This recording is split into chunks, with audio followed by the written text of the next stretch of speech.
Hindi na nakatiis ang congressman na tinanggalan ng ayuda para sa kanyang distrito. Dahil dito ay sumugod siya mismo sa pagdinig ng Senado para isumbong ang Department of Social Welfare and Development. Tumulog na sa Senado ang congressman ng Zamboanga City na tinanggalan ng ayuda ng DSWD. Ayon naman sa ilang senador, ito ay malinaw na pamumulitika, lalo't papalapit na ang 2025 midterm elections. Trending kamakailan sa social media ang pagluhod ng isang congressman sa isang opisyal ng DSWD sa Zamboanga City. Ayon kay Congressman Kimir Olaso, last minute kasi ay pinahinto ng DSWD ang payout o ang ayuda sa kanilang distrito. Isang may impluwensyang tao ang nagpahinto matapos niyang mag-file ng kanyang Certificate of Candidacy sa pagkamayor sa kanilang lugar. Alright, welcome back to my channel mga guys. And today, mag-reaction tayo dito kay Rex Gatchalian. Ito, ang head ng DSWD po, na alam natin at mapapatunayan ko po yan na talagang ginagamit po yan DSWD ng mga politiko, lalo na itong mga congressman. Kasi kami mismo po nakapunta doon sa ayuda na yan.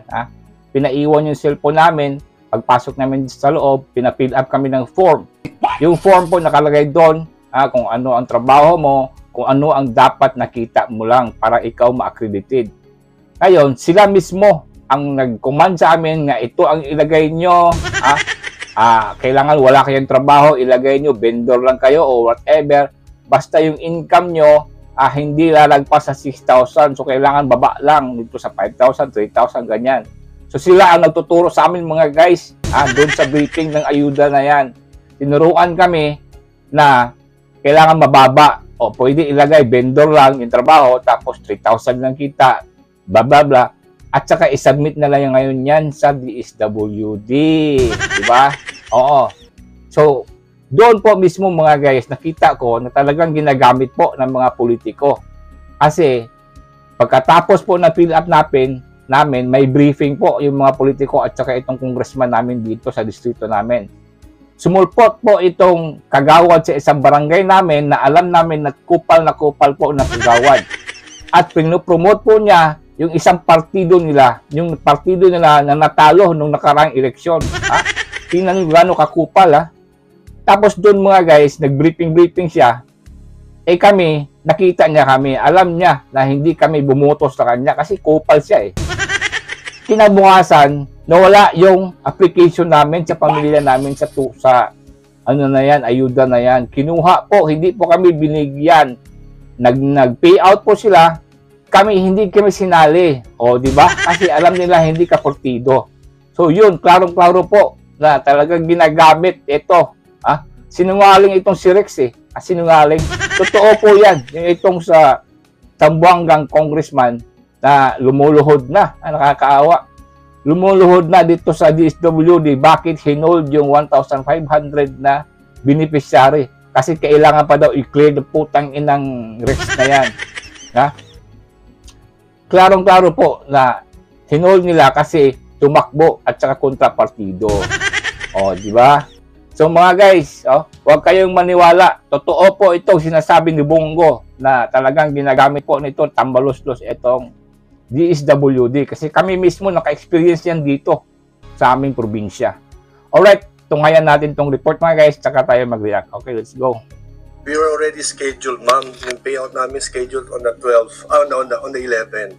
Unfortunately, Secretary, after the filing of my candidacy for mayor last Tuesday, October 8, the following day, Wednesday afternoon, I received a call from DSWD telling me na hindi na matutuloy yung payout. Sabi ko, bakit? Ano nangyari? Sir, pinahinto sa taas. Sa pagdinig ng Senado sa 2025 budget ng DSWD, sinabi ni Congressman Olaso ang pondo sa sobrang 12,000 payout beneficiaries ay mula sa Bagong Pilipinas Servicio Fair na programa ni Pangulong Bongbong Marcos at House Speaker Martin Romualdez. 3 linggo bago ang scheduled payout ay nakahanda na ang pamamahagi, ngunit bigla na lang nakansela matapos maghain ng kanyang kandidatura. Sa Zamboanga City, bukod kay Congressman Olaso, ay tatakbo rin bilang mayor si House Majority Leader Manuel Jose Manix Dalipe. Yun pala. Nung nag-file lang ako, kinansel lahat ng pondo ko. Sabi ko, wag naman sana daw ganun kasi itong pera na to binibigay sa sa mga Pilipino, hindi to pera ng mga magulang nila. Tama. Pera to ng taong bayan. This is taxpayers' money. So I really stand for it. And that's my thing. Hindi pa pwede iwanan natin yung taong bayan ng ganun. Sa panig naman ng Ito na, DSWD, sinungaling, sinabi ni Secretary Rex Gatchalian na walang pondo ang congressman para sa ayuda. Madam Chair, again, let me just state for the record, wala akong pondo ang congressman. Yung sinabing pondo ko, wala akong pondo ang congressman. These are department disbursed funds. Palusot rin ni Gatchalian na kailangan din ma-verify ang mga beneficiaries kung kaya't kailangan pa ng mas mahabang panahon. Pero Kailangan i-verify, langya kayo. Yung sa amin, wala nang verification. Pag-submit kasi, briefing na ng congressman namin dito, yung mga tao ng congressman nag-briefing na kailangan ganito ang ilagay ninyo. Kailangan hindi tataas ng 6,000 o 5,000, kailangan mababa lang yung income ninyo kasi ipapasa nila sa DSWD. After 2 days, nag-grant na. Ganyan ba katagal? Sinungaling itong si mga guys, si Gatchalian. Kasi kami mismo nasaksihan namin nandito sa Mindanao po, dito sa distrito namin. Nalaman nila na hindi kami kapartido, yung dating eleksyon, hindi kami bumoto doon sa kupal na kagawad sa amin. Pangalanan ko na yung kagawad sa amin, yung ex-kagawad na si Pimentel, Artagnan Pimentel po, dito sa Cagayan de Oro, sa barangay Kauswagan namin. Itong kupal na politiko, nakita niya na nandun kami, kinabukasan na wala na yung application namin, hindi kami binigyan. Yung lahat nabigyan pero kami hindi. So klarong-klaro yon. Sa pagkapartido, bibigyan. Pag hindi, hindi bibigyan. Ito ang nangyari kay Rex, mga guys. Ito ang nangyari.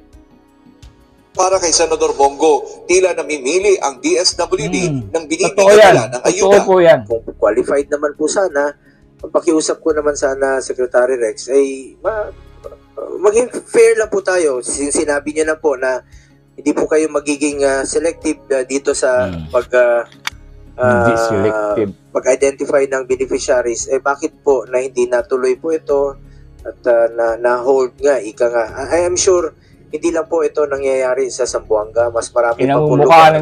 Bakit kailangan pang magmakaawa ng isang kongresista para matuloy po yung payout sa mga intended indigent beneficiaries? Sinabi naman ni Senadora Amy Marcos na siya nag-preside ng nasabing pagdinig na hindi ito ang unang pagkakataon na ito ay nangyari. Hindi, alam naman natin na hindi lang ang kauna-unahang pagkakataon na nangyari yan. Marami ring nahinto ng payout sa Surigao del Norte. Nangyari na rin yan sa North Cotabato. Marami na talagang ginagawang ganyan ang DSWD. Huwag naman kayo sasama sa politika. Wala pa eleksyon. Mas politiko pa kayo kesa sa amin. Kapal na mukha. Mas politiko pa itong DSWD. Itong si Rex. Grabe ka. Kabakakon. Kasinungaling. Ginadala pa niya ngayon ang pangalan ni BP Sara. Sinabi niya na meron daw appreciation yung OBP dahil sa ginagawa nila. Sinuplak sila ngayon ni BP Sara. Hindi totoo yan. Hindi totoo yan. Sinungaling itong si Rex. Ang daming nirecommend ng Office of the Vice President dyan sa DSWD at hindi nila ginrant. Hindi nag-grant dito kay Gatchalian. O mga guys, talagang klarong-klaro na ginagamit po ni Tambaloslos na makinarya po itong DSWD at itong tao na si Rex Gatchalian ang minamandoan niya. Kasi nangyari sa amin po yan, Your Honor, hinayupak ng mga buhaya dyan. Kasi yung sa amin, ang tinatawagan, yung mga kapartido lang ng congressman. Isipin nyo yan, ang daming tao dito, mas mahirap po mga tao, hindi nabigyan kasi hindi kapartido. Ang binibigyan, yung pa yung mayayaman, isipin mo may mga kotse, mga guys, may mga service, pupunta doon. Tapos, ini-instructionan, na ito lang ilagay nyo kailangan ng income nyo below 5,000, below 6,000 at saka kailangan wala kayong trabaho. Kailangan ilagay nyo lang, vendor lang kayo, nagbebenta lang kayo kung ano-ano. Di ba? So sila ang nagdidirekta, kaya pinaiwan yung cellphone namin doon sa gate. Pagpasok pa lang, pinaiwan yung cellphone namin, binigyan kami ng ticket. Nagtaka na ako, putang ina, bakit kailangan ng cellphone iiwan? Yun pala. Kasi sila mismo ang magdirekta sa iyo kung ano ilagay mo sa form niyang DSWD na yan. Di ba? Nagamit na nila ang DSWD. Itong si Tambaluslos. Napakawalang hiya na itong Tambaluslos. Pero sige lang, alam naman namin na kahit na yung tao, tanggapin ninyo yung ayuda na yan, tanggapin ninyo. Pero alam namin na makakalimutan din kayo. Siyempre, isang beses lang yan yung ayuda na yan. Isang beses lang yan. Every year. Sabi nga ng congressman namin dito, sabi nga niya, ako, dahil masipag ako, lagi ako nakabuntot dahil doon kay Romualdez. Oh? Hindi ko pwedeng magpaiwan kasi hindi ka mabibigyan. So there was a time pa nga na doon na lang siya sa pintuan sa opisina ni itong Tambaluslos Romualdez para lang siya mabigyan. At sinabi niya na binayayaan tayo ni Congressman Romualdez ng 2 billion a year na ayuda. Oh, di ba? Itong mga congressman, pag hindi ka portido, hindi ka talaga mabibigyan yung lugar mo. Anong masasabi niyo niyan mga guys? Di ba? Sinungaling, itong si Gatchalian, kapal na mukha. Dapat palitan na ito Dapat palitan na ito. Kasi, may interview pa si Ted Filon doon sa DSWD. Hindi nga lang si Rex ang na-interview niya, pero taga DSWD. Anong sabi ng DSWD? Talagang bawal po yan, yung mga politiko na pupunta dyan sa pag-cash out. Bawal sila mag-facilitate ng cash out. Oo, di ba? Klaro-klarong bawal. Pero tingnan nyo yung mga lakad nitong si Romualdez, lahat ng mga kasama niyang mga buhaya, andun, namimigay sila mismo. Nakita nyo yung si Romualdez, na sinabi niya, kayo lahat yan. Bibigyan ko kayo ng 3,000. Kayo lahat nandito. Wala nang screening. Gatchalian. Tangina mo. Diba? Klarong-klaro nito mga guys. Na ang pera, sila lang ang namamaneho. Kawawa po ang mahihirap. Kawawa. Mas marami pong dapat bibigyan. Kaysa mga pinipili nilang kapartido nila na mayayaman na po. Meron na po mga kotse yan. Meron na. Meron na magandang kabuhayan. Kaya lang, tinawagan. Ganyan po ang proseso nila Tatawagan nila. Yung nasa lista mismo ng COMELEC. Pag ikaw, hindi ka nakalista doon sa COMELEC being voters, hindi ka kasali. Ganun ba? Patas ba yun? Yung ayuda na yan? Pag wala yung pangalan mo doon, tangina, walang pangalan mo doon sa COMELEC na ikaw ay talagang registered voter, tsaka pa ka makakatanggap at tatawagan nitong mga kapartido nila. Ang tatawagan nila, yung mga kapartido lang nila. Yung iba, talagang nga. Ang dami nagtatanong dito sa amin, bakit kami wala? Bakit hindi kami minsan natawagan ganito ganyan? Kasi pinipili nga lang nila. Yun nga ang nangyari dyan sa Zamboanga. Kawawa po itong congressman, lumuhod na. Lumuhod na, lang hiya talaga to mga guys. Klarong-klaro nakakainis. Hinayupak. Ginagamit ni Tambaluslos hanggang election to. Ang dami ng budget nilang mga insertions nila dyan. Sa mga AKAP, yung mga TUPAD, yung mga AX. Okay lang naman sana na programa yan. Wala man akong reklamo dyan. Kaya lang, hindi dapat nila gamitin pampolitika at saka hindi dapat selective. Selective ba sila Kawawa, yung hindi nila na-select, karapat-dapat na mabigyan kasi mahirap nga Yun ang totoong walang income. Yun ang totoong talagang below average lang talaga ang kita. Di ba? Siyempre, klaro-klaro po na pag wala ka sa COMELEC, hindi ka mabibigyan. Yun po ang naging nangyari na sa amin dito sa Mindanao. At dito naman tayo sa sinasabi ni Rex na talagang pinupuri daw ng OBP itong DSWD. Ilang beses na pinupuri.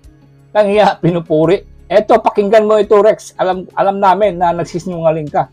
Eto, masusupla ka ngayon dito kasi meron pahayag po si BP Sara dito. At malalaman natin ang totoo ito sa sinungaling na hinayupak na Rex Gatchalian. Para habang binabasa ko nakikita niyo ang pagmumukha nitong si Rex Gatchalian.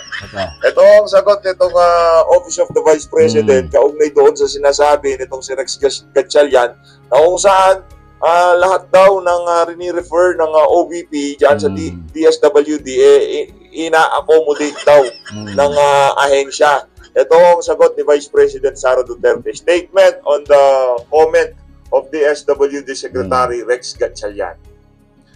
The claim by Secretary Rex Gatchalian that the Department of Social Welfare and Development, DSWD, has accommodated all referrals from the Office of the Vice President, OVP, is inaccurate and misleading. Misleading ka pala, brad eh. Sinungaling ka pala eh. Inaccurate pala pagka inaccurate at misleading. Sinungaling. Anak ng tokwa. Oh.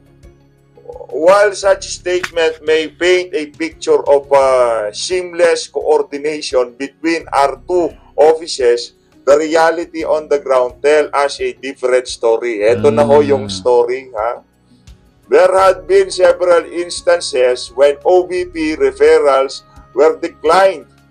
An example of this was a request for assistance to an identified group of individuals whose livelihood were affected due to a African swine flu virus.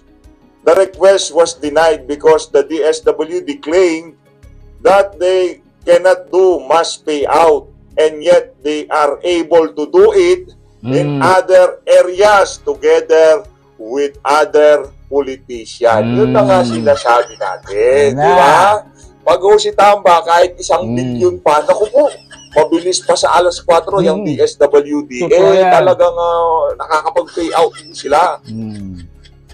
Ba, klarong-klaro. Pero doon sa mga i-refer nitong OVP na kahit na talagang kitang-kita naman na kailangan nila ng financial assistance o ano pa man yan, hindi ho nila tinutulungan dahil galing sa Office of the Vice President. Tuloy ho natin ang sagot ng OVP.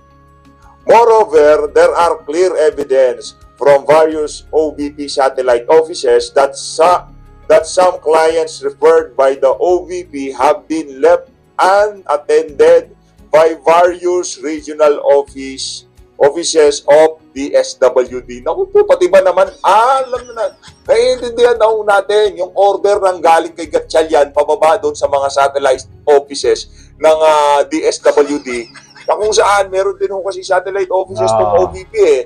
Pagka meron silang refer dyan sa DSWD, auto snub. Di ba? Yun Risa Hontiveros.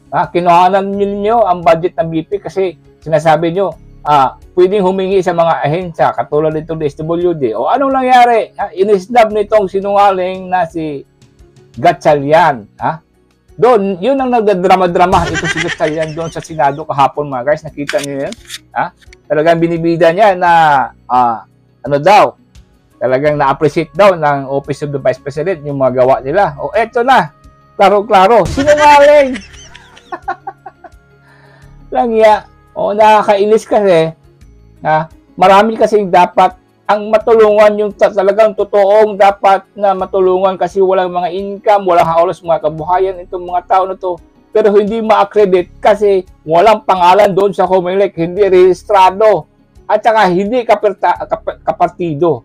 Kahit na rehistrado, basta hindi kapartido, hindi mabibigyan. Yan ang nangyari dyan sa Zamboanga. Diba?